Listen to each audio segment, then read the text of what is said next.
najmu stigao u Stuttgart i drugim mjestom u Bundesligi odveo svoju momčad do Lige prvaka.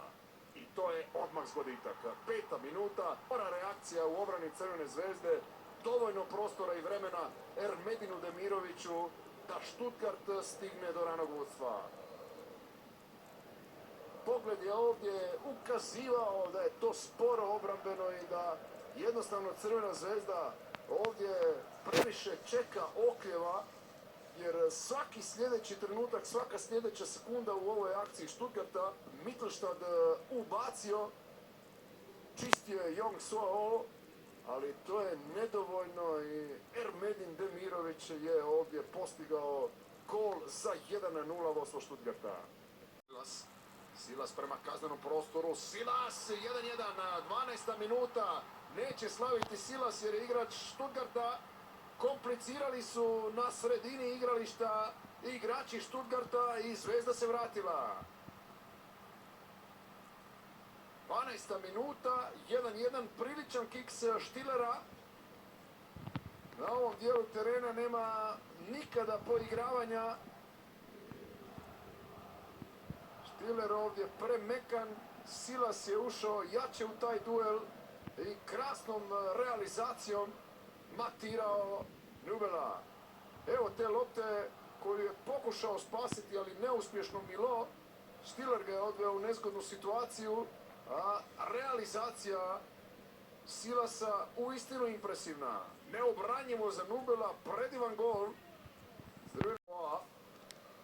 Jong ubače Južnokoreanca, pristiže lopta do vodstva, Rade Krunić, Zvezda vodi. 31. minuta, sjajno. Nubel je ostao ni ovdje, ni tamo. Ivanić nakon malo prijašnjeg udarca kojeg mu je Nubel obranio, ovoga puta samo se naklonio i lopta je u mreži. Crvena Zvezda vodi 3:1.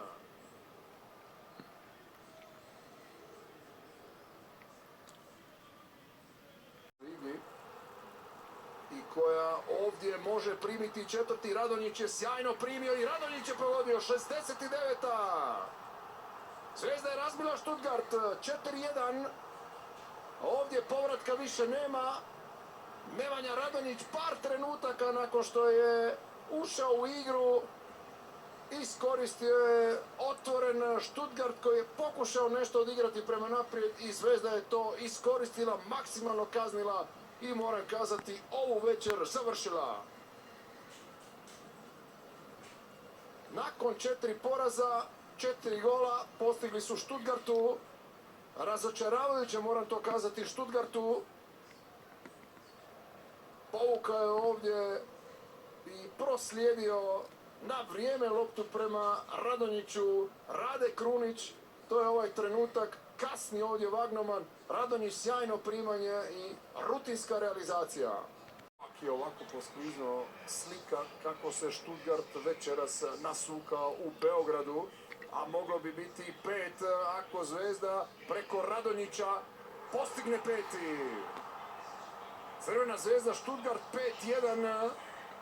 Nešto je kao Stuttgart igrao zadnjih 10 minuta prema naprijed, a od ozada je onda ostala površina prevelika i tu Nubel ne može ništa. Primili su od Barse 5, od Monaka 5, od Intera 4, ali su u Stuttgartu postigli 5 i definitivno se probudili pred odlazak na San Siro još jednom 11. prosinca gdje će ih dočekati Milan. Elšnik prema Radonjiću, još jedan dribling. Duarte inače povukao, Elšnik, Radonjić. Mittelstad je otišao u prazno kao i Čabo, Nubel tu ne može ništa. Crvena Zvezda Stuttgart 5:1.